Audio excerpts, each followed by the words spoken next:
que hemos vivido aquí es por la palabra. Todo lo que hacemos en Gracia y Paz es por la palabra. Bienvenidos a la quinta semana, de 40 días en la palabra. Tanto planeamos, ya está terminando. Como que da nostalgia, pero no se preocupen, hay más cosas. El tema de hoy es entendiendo el significado de un texto.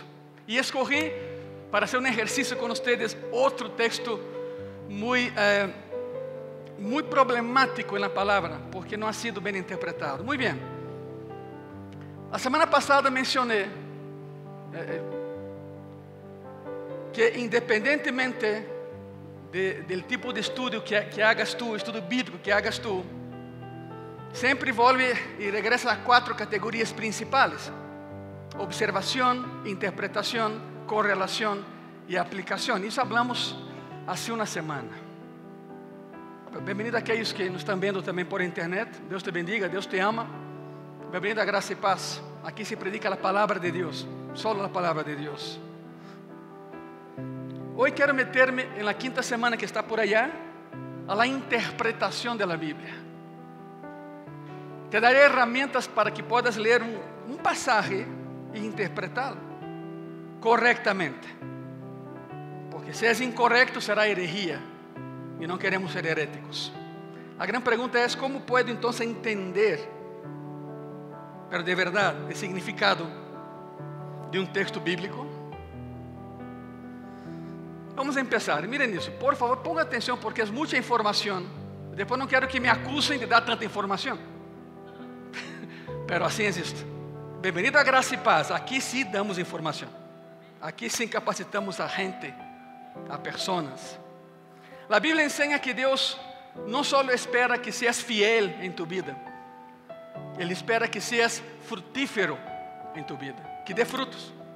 Él espera que des frutos. La fecundidad o la posibilidad de dar fruto es uno de los temas más importantes del Nuevo Testamento. Sé fructífero, da fruto. Uno de los pasajes clave sobre lo que vamos a ver hoy es Juan 15. Juan 15. Y así de entrada te voy a leer Juan capítulo 15 del versículo 1 al 17. Es un montón, pero tenga paciencia porque lo vamos a ver a profundidad el día de hoy.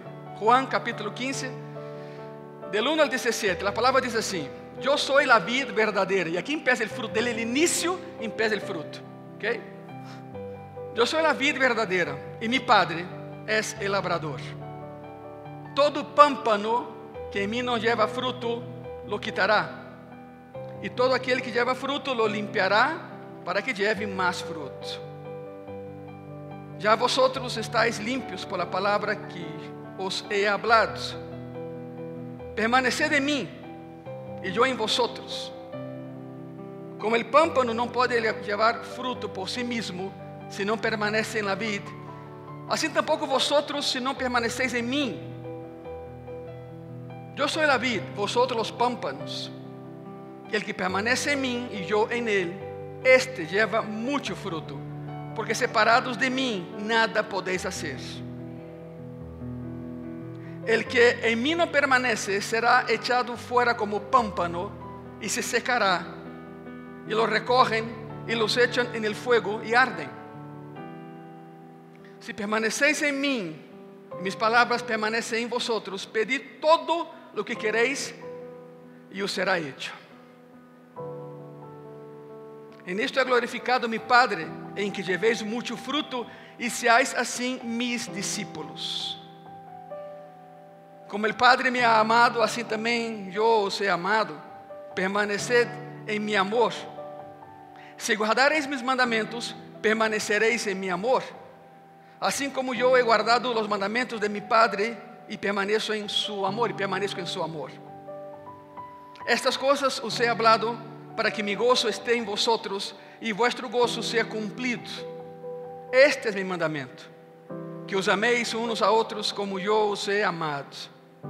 Nadie tiene mayor amor que este, que uno ponga su vida por sus amigos. Vosotros sois mis amigos, si hacéis lo que yo os mando. Ya no os llamaré siervos, porque el siervo no sabe lo que hace su Señor. Pero os he llamado amigos porque todas las cosas que oí de mi Padre os las he dado a conocer. No me elegisteis vosotros a mí, sino que yo os elegí a vosotros. Y os he puesto para que vayáis y llevéis fruto, y vuestro fruto permanezca, para que todo lo que pedires al Padre en mi nombre, Él os lo dé. Esto os mando, que os améis unos a otros. Te digo una cosa, hay más enseñanza espiritual en esos 17 versículos que en toda una vida de estudio bíblico. Es muy profundo. Lo que quiero hacer hoy es centrarme en el concepto del fruto que mencionan ahí, que Cristo menciona ahí. Quiero mostrarles cómo un versículo puede ser mal interpretado, porque es uno de los pasajes más mal interpretados de toda la Biblia. Juan 15, del 1 al 17. Si tú ignoras, iglesia, la regla de interpretación, te vas a equivocar, vas a malinterpretar y vas a enjuiciar a personas que no tienen por qué recibir juicio. Para empezar, cada versículo en la Biblia tiene un solo significado. Escucha lo que estoy diciendo. No existe un versículo con 10 significados, no. Cada versículo en la Biblia tiene un solo significado. Puede tener un montón de aplicaciones, pero tiene un solo significado. Lo que estoy diciendo es que cualquier pasaje bíblico no significa 10 cosas diferentes, significa una. Así que te voy a mostrar cómo interpretar un pasaje correctamente. Por ejemplo, ahí vamos. El versículo 6 de Juan 15, lo acabamos de leer. Cuando lo lees por primera vez, da miedo. Entras en pánico. Dice así, mira, Juan 15, versículo 6. El que en mí no permanece será echado fuera como pámpano y se secará. Y lo recogen y los echan en el fuego y arden. Wow. He escuchado a un montón de predicadores que interpreta ese versículo de la siguiente manera. Ahí va. El fruto de un cristiano es otro cristiano. Y si no traes personas a Cristo, Dios te va a botar. Vas a pedir tu salvación y te vas a quemar en el fuego del infierno. A ver, aclárame algo. ¿Dónde viste infierno ahí? ¿En qué momento Jesús mencionó el infierno ahí? Cuidado con eso. Cuidado. La pregunta es, ¿eso es lo que significa el texto? Claro que no. Ha sido mal interpretado desde hace 2000 años. Esa es una mala interpretación y pasa por alto el contexto y las reglas de interpretación de la misma Biblia. Ahora ponga mucha atención, por favor.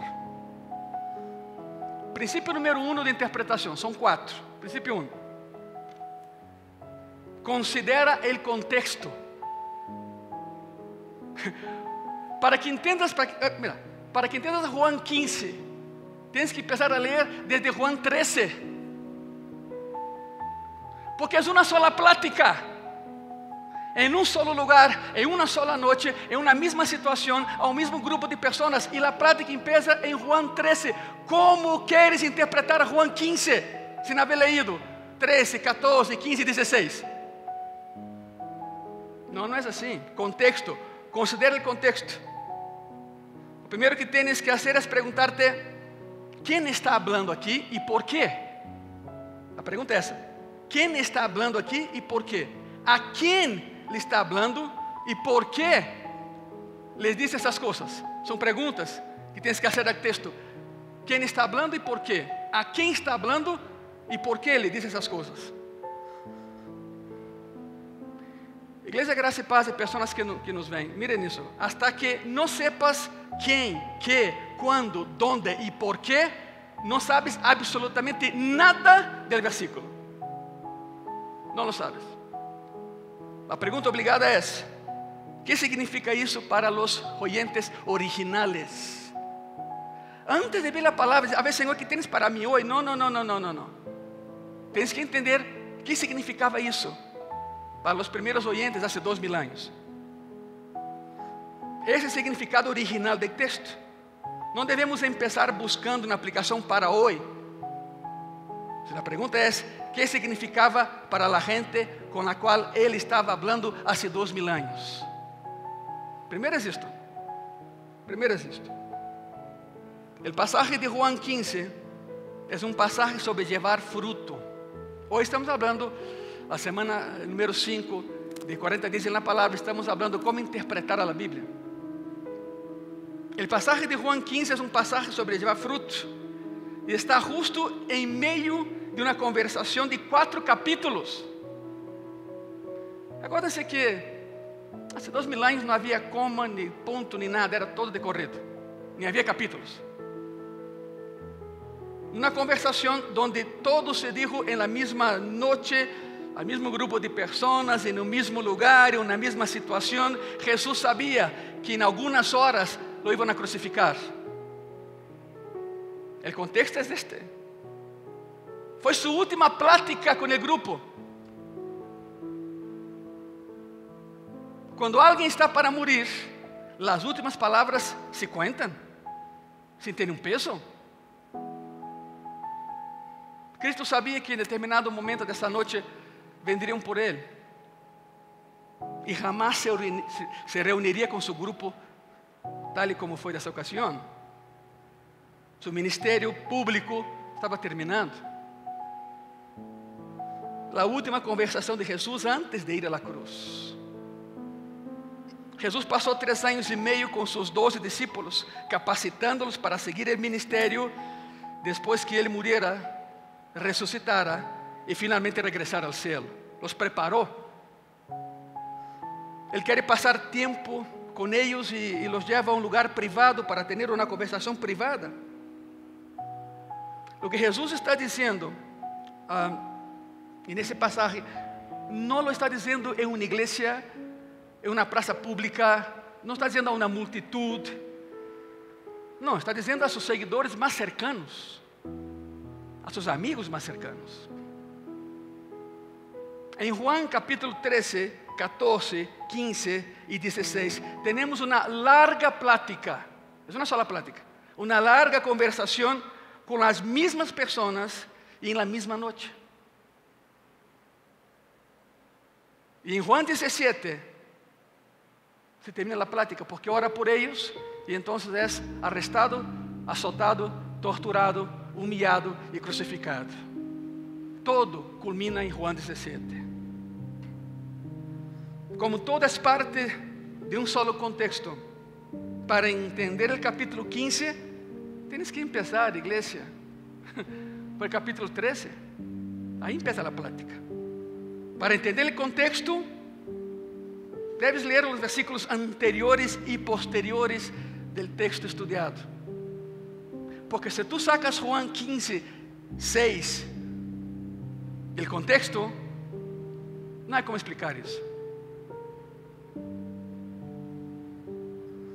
O que Jesus habla nessa conversação é a coisa mais importante que Ele quer que nós entendamos. Porque se houvera qualquer outra coisa mais importante que essa, creme, Ele hubiera hablado disso nessa última noite. Era sua última oportunidade. Ele está resumindo seu ministério nesses 4 capítulos. E nadie se havia dado conta, nem eles. Jesus los leva a uma habitação privada, o aposento alto.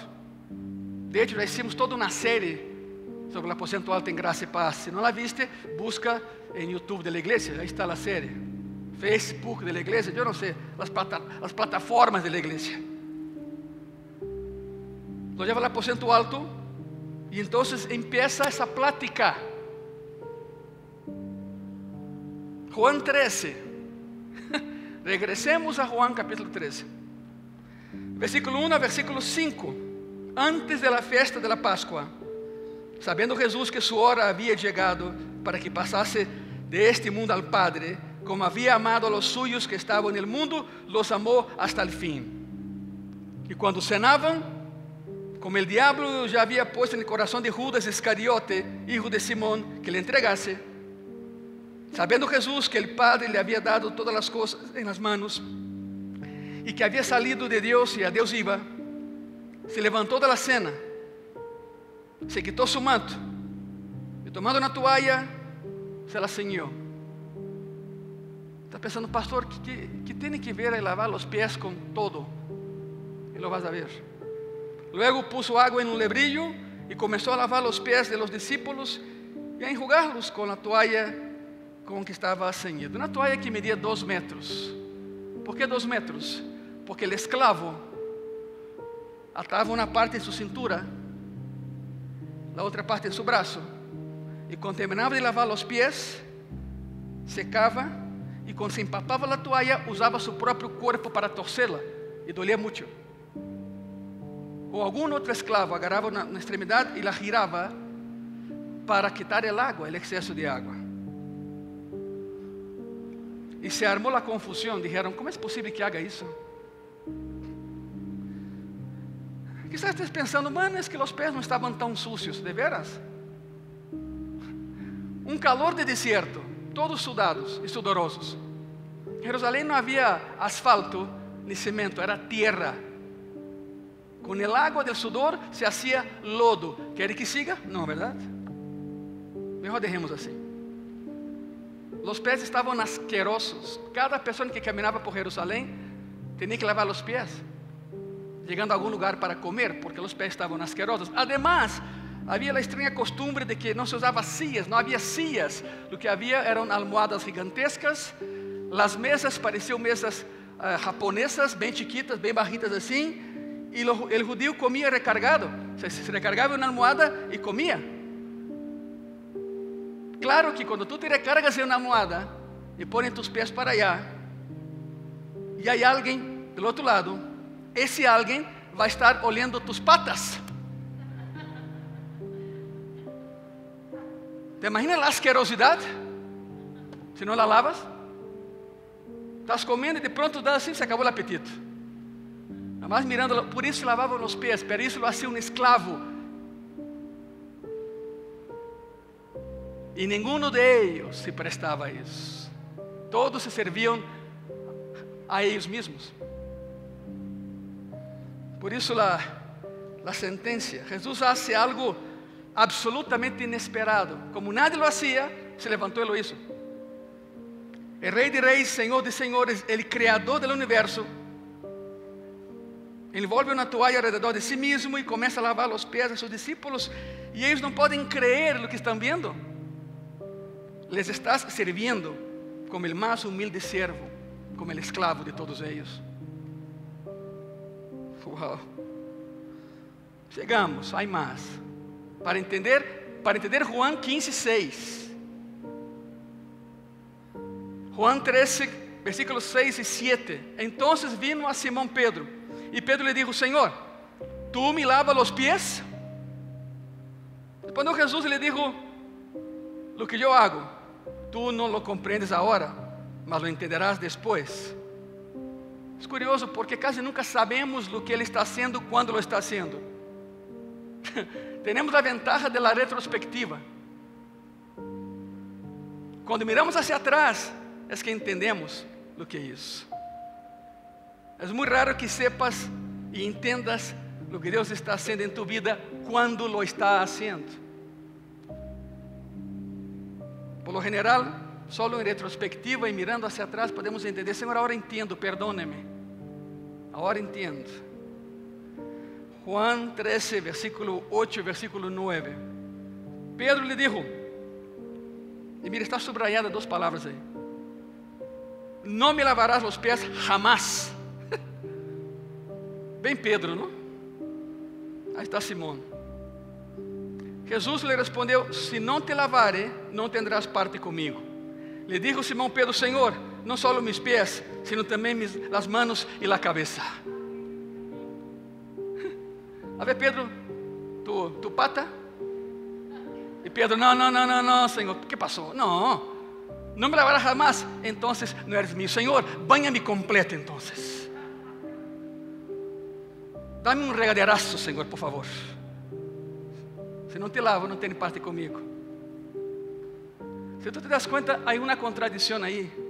E aprendamos isso. Nunca em tu vida, em uma mesma frase, diga não e Senhor. Jamás. Nunca. Nunca. Nunca digas não a tu Senhor. Aí está. Nunca use as duas palavras em uma mesma frase. Te vas a equivocar e muito feio. Nunca digas não a tu Senhor.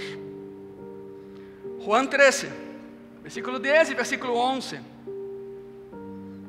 Jesús le dijo: el que está lavado no necesita sino lavarte los pies, pues está todo limpio, y vosotros limpios estáis, aunque no todos. Aunque no todos. Porque sabía quién le iba a entregar. Por eso dijo: no estáis limpios todos. Judas todavía seguía ahí. Judas, el que lo traicionó, estaba todavía en el grupo. Curiosamente, más tarde, Jesús le dice a Judas: mira, lo que tienes que hacer, hazlo. Lo que tienes que hacer, lo que has decidido hacer, hazlo, y hazlo rápido. Y curiosamente, en el capítulo 15, Jesús dijo: ahora ya todo está limpio. ¿Sabe por qué? Porque Judas ya no estaba ahí. El discurso cambia. Cuando Judas sale, la plática cambia, da un giro.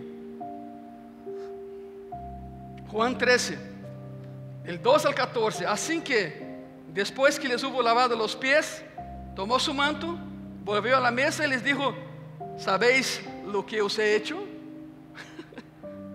Vosotros me llamáis maestro y Señor, y decís bien, porque lo soy.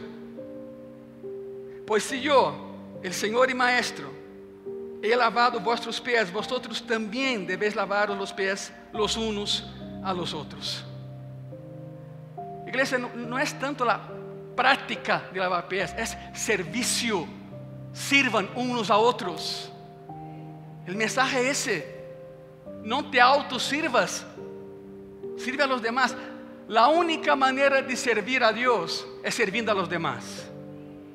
Por lo tanto, si estás orando: Señor, quero servirte, te pido que sirve a fulano. É a única maneira de servir a Deus, é servindo a los demás, porque Deus é espírito. A ideia aqui é serviço. Capítulo 14. No capítulo 14, Jesus hace uma série de promessas. Outra vez, é a mesma conversação. Todavía está no aposento alto. Todavía está hablando solo a los 11, porque Judas já se foi. En los primeros 11 versículos Jesús le dice: no se preocupen, sí voy a morir, sí me van a matar, pero voy a resucitar. Después iré al cielo y voy a preparar un lugar para ustedes. Así que no se preocupen, todo estará bien. Estoy parafraseando todo lo que dijo. Y después, luego, los versículos 12 al 14, estamos en Juan 14, ¿okay? En los versículos del 12 al 14, Ele dice: por cierto, no tienen por qué preocuparse, porque pueden hablarme en cualquier momento en oración. Yo no estaré aquí físicamente, pero ustedes pueden pedir cualquier cosa en mi nombre y yo lo haré, para que el Padre sea glorificado en el Hijo. Así que, adelante, háganlo, hablen conmigo, pídame. Y entonces, del versículo 15 al 25, Jesús les dice, estoy parafraseando, Jesús dice: no se preocupen, porque yo enviaré el Espíritu Santo. Voy a poner mi Espíritu dentro de ustedes y voy a estar con ustedes. Él será su fuerza, su consolador, su guía y será su consejero. Así que no hay por qué preocuparse. No, yo no voy a estar aquí físicamente, pero el Espíritu Santo va a estar siempre con ustedes. Y yo y Él uno somos. Estavam confundidíssimos, já não entendiam nada, verdade? Nessa altura da plática, se miravam assim: pero não que lo van a matar? E como vai estar com nós? Não entendiam. Hasta que lo viram ressuscitado. E aí a coisa cambiou. Essa é outra história. E nos últimos versículos, del 27 al 30, les dice: não se preocupem, porque eu les vou a dar o regalo de la paz. no como la que el mundo da. En el mundo van a tener problemas a causa de mí. Van a tener problemas y tribulación, pero yo voy a darles mi paz, la paz que vence el mundo. Y al final del capítulo 14, en el último versículo, él dice: levántense y vámonos de aquí. O sea, ya hay mucha plática. Levántense y vámonos de aquí. Salen del aposento alto, se dirigen al Getsemaní, donde Jesús va a orar y donde será arrestado. A medida que ellos van caminando, pasan en el camino así por unos viñedos, y Jesús decide que es hora de una otra lección. Y aquí entra el fruto. Ahí es donde comienza el capítulo 15. Llegamos al capítulo 15. Yo soy la vid y mi Padre es el viñador. Cada rama que permanece conectada a mí va a dar fruto. Pero si se desconecta de mí, ustedes no van a dar su fruto. Así que tienen que estar conectados a mí. Yo me voy, yo me iré. No voy a estar físicamente con ustedes, pero tienen que seguir conectados a mí.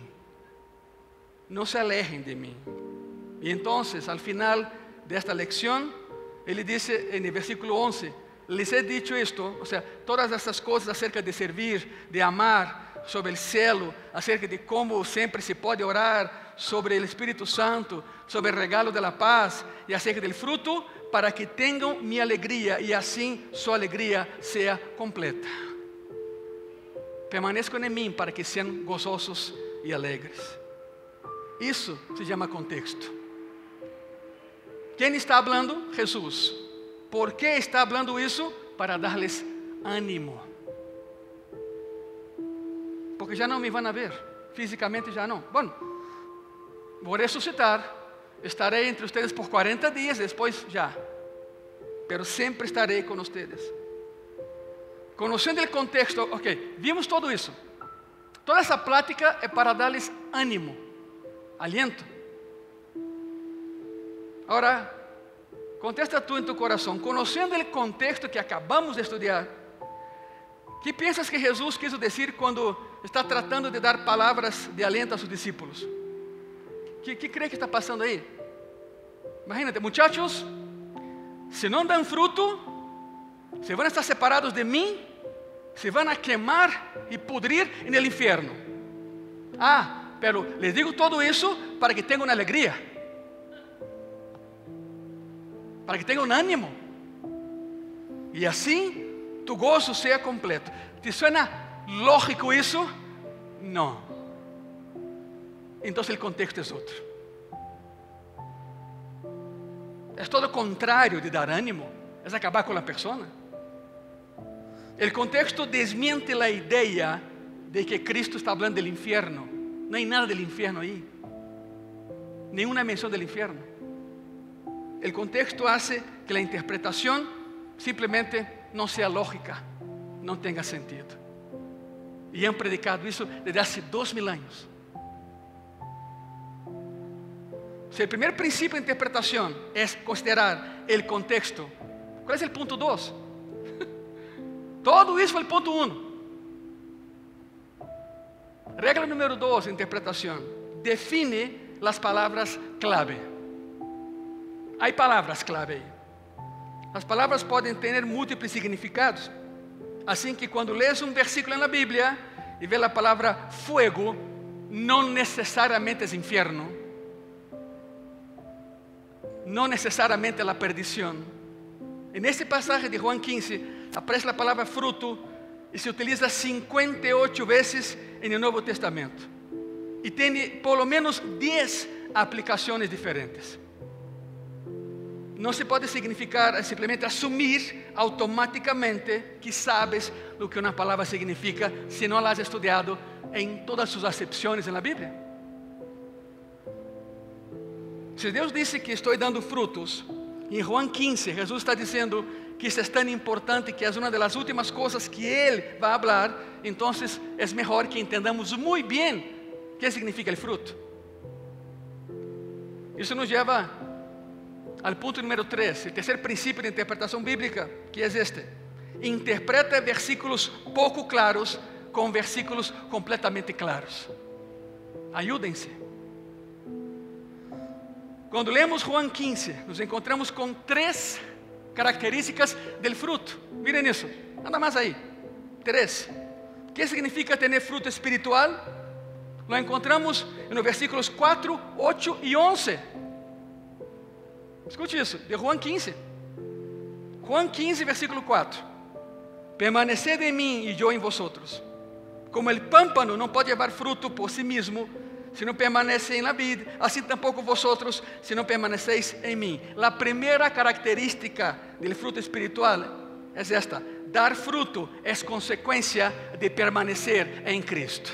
Eso es lo primero. Pero hay más. Juan 15, versículo 8. En esto es glorificado mi Padre, en que llevéis mucho fruto y seáis así mis discípulos. La segunda característica del fruto espiritual: dar fruto trae gloria a Dios. Todo lo que hagamos es para dar gloria al Señor, no a nosotros mismos. Y entramos en Juan 15, 11. Estas cosas os he hablado para que mi gozo esté en vosotros y vuestro gozo sea cumplido. La tercera característica del fruto espiritual: dar fruto me hará completamente feliz.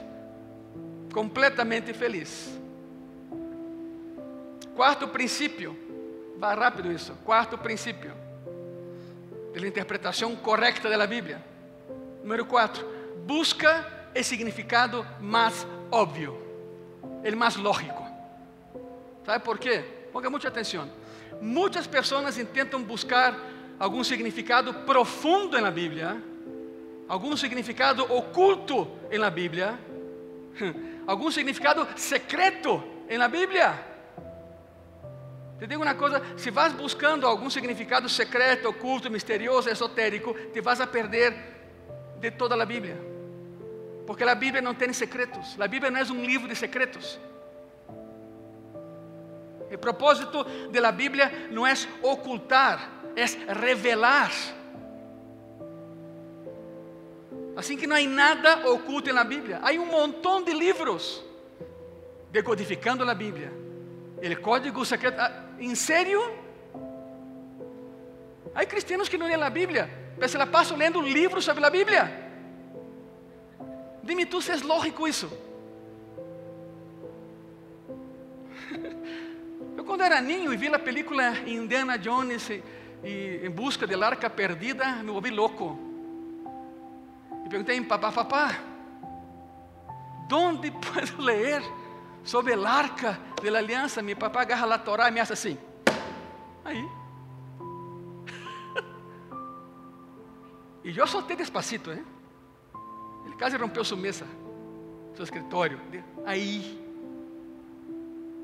¿Quieres saber de Dios? Lee la palabra de Dios.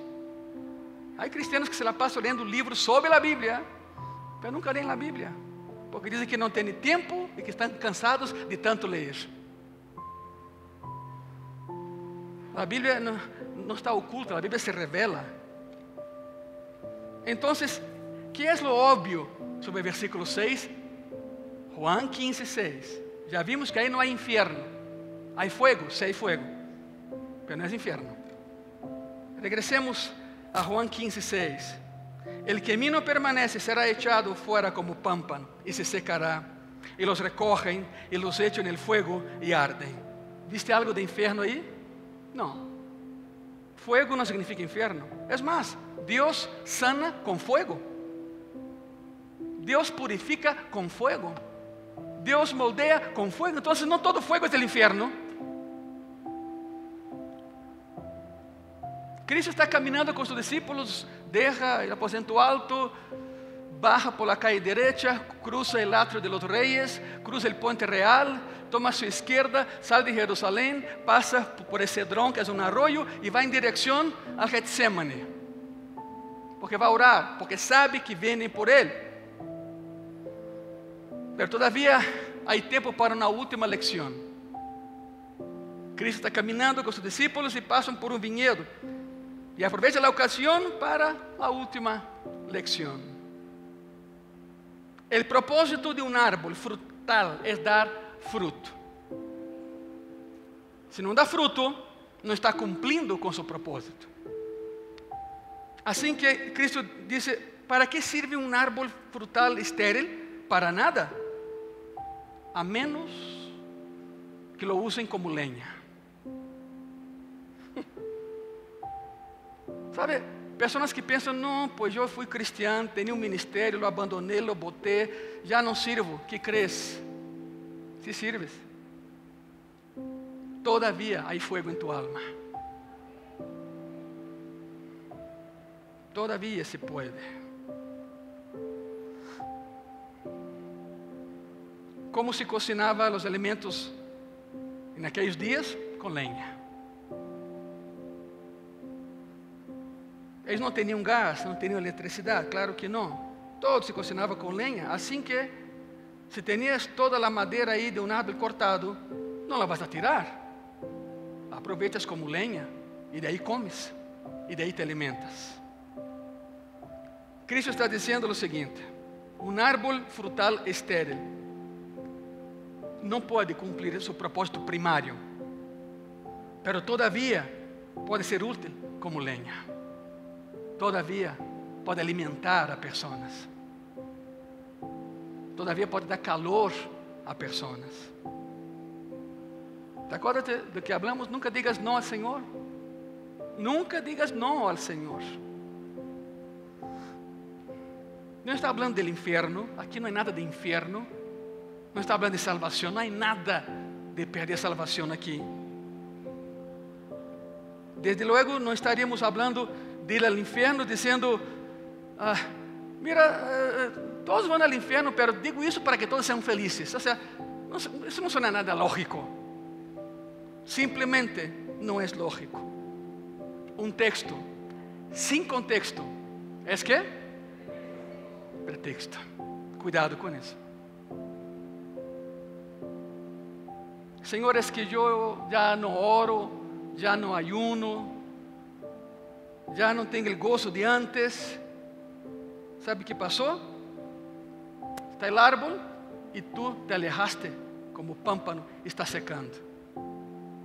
Una de dos: o regresas y te conectas otra vez, o al menos ahí haz algo útil para Dios. Que tu experiencia de vida sirva para que otros se acerquen a Cristo. Todavía hay fuego en tu alma. El pasaje nunca habla del infierno. La palabra dice que dones y llamamientos son irrevocables. Dios te da y nunca te los quita. Dios te llama y nunca te corre. Y todavía hay tres cosas que podemos aprender del pasaje. Aparte de todo lo que hemos aprendido, todavía hay cosas. Hay tres cosas que podemos aprender del pasaje si lo interpretamos correctamente. Juan 15:7. Si permanecéis en mí y mis palabras permanecen en vosotros, pedid todo lo que queréis y os será hecho. El primer punto aquí es que permanecer en Cristo produce oraciones contestadas. Permanecer en Cristo hará con que tu oración sea respondida. Juan 14, versículo 13 y 14. Y todo lo que pedires al Padre en mi nombre, lo haré, para que el Padre sea glorificado en el Hijo. Si algo pedires en mi nombre, yo lo haré. Otra vez, es la misma plática, el mismo lugar, al mismo grupo y una misma noche. Acuérdense de eso, no son cosas separadas. El segundo punto es que las oraciones contestadas traen gloria a Dios. Juan 16, 24. Hasta ahora nada habéis pedido en mi nombre. Pedí y recibiréis, para que vuestro gozo sea cumplido. El tercer punto aquí, iglesia, es que las oraciones contestadas te harán completamente feliz. Estás pensando, parece que pastor ya repetiste. No pusiste atención. Es otro contexto. Te voy a explicar algo. Jesús en sus últimas palabras a sus discípulos les dice: quiero que pidan. No voy a estar aquí con ustedes físicamente, pero pueden hablar conmigo en cualquier momento. Y ustedes pueden pedir, y quiero darles. Y cuando lo haga, van a tener oraciones contestadas. Permaneciendo en mí, darán gloria a Dios. Y las oraciones contestadas les harán muy, pero muy feliz. Si no oras, hermano y hermana, personas que nos ven por internet, si no oras, no estás engañando a Dios, te engañas a ti mismo, a ti misma. Te lo estás perdiendo. Entonces, dar fruto es el resultado de permanecer en Cristo. Dar fruto trae gloria a Dios. Dar fruto te hará completamente feliz. Y a su vez, escuche, mira la lógica. Y a su vez, las oraciones contestadas provienen de permanecer en Cristo. Las oraciones contestadas dan gloria a Dios. Y las oraciones contestadas nos dan completa alegría. ¿Ve la conexión? Se llama interpretación bíblica. Interpretación bíblica. Hay un solo problema. Quiero terminar con eso. Hay un enorme problema. Y es este. Te lo voy a leer. El problema es ese. Usar la oración como una llanta de refacción que solo utilizamos cuando nos metemos en problemas, en lugar de usarla como un volante que dirija mi vida. Hoy decide. ¿Qué es la oración para ti, cristiano, cristiana? ¿Una llanta de refacción? ¿Que ni te acuerdas que la tienes ahí atrás? A lo mejor está ponchada. ¿Se te olvidó? ¿Cómo es la oración para ti en tu vida hoy? ¿Una llanta de refacción que solo usas cuando hay problemas? ¿O el volante o la dirección que guía tu vida? Dependiendo de cómo respondas a eso, así será tu vida. Así será tu vida. Se ponen de pé, por favor. Todo de pé. E já sabem, se querem passar aqui adelante, põe tu cubrebocas e venham aqui adelante, por favor. Se não queres passar, usa tu silla como altar, não há nenhum problema. Já sabemos como usá-la, verdade? Pero o altar está aberto. ¿Qué es lo que va? Pastor, ¿qué es lo que voy a orar? Yo no sé, tú lo sabes. Yo escribí una pequeña oración. Y te la voy a leer. Y dice así: Jesús, gracias porque nos has creado para dar fruto. Gracias porque no quieres que nuestras vidas sean estériles. No quieres que nuestras relaciones sean estériles. No quieres que nuestras emociones sean estériles. Gracias porque quieres que seamos llenos de alegría. Eso es increíble. Gracias porque has creado la idea de la oración para que podamos hablar contigo. Perdónanos por la falta de oración. Perdónanos por no orar más. Perdónanos por tratar a la oración como una llanta de refacción, que la utilizamos cuando nos metemos en problemas, en lugar de usarlo como un volante que guíe nuestras vidas. Gracias por ese gran recurso que nos has dado en la oración. Señor, ayúdanos a orar más, para que podamos ver más fruto en nuestras vidas. Gracias por amarme y morir por mí en la cruz. En tu nombre oramos, amén. Ahora haz tu oración, habla con Él. Habla con Él, todos hablen con Él. Lo que tengas que hablar, habla. Lo que tienes que decir, dilo. Espíritu Santo de Dios, gracias porque cuanto más estudiamos tu palabra, más te entendemos. Y cuanto más te entendemos, más te amamos. Y cuanto más te amamos, más queremos servirte. Com todo e problemas. Porque cada situação problemática nos ajuda a entender que nada somos sem ti. Senhor, se hoje em Graça e Paz há algum irmão, alguma irmã que ha deixado a um lado seu ministério e sua vida contigo, Senhor, todavia te pode servir. Que vuelva a conectar-se contigo, Padre. Que sirva de calor a alguém que tenha frio. Que possa servir, Senhor, como combustível para alimentar a alma de alguém.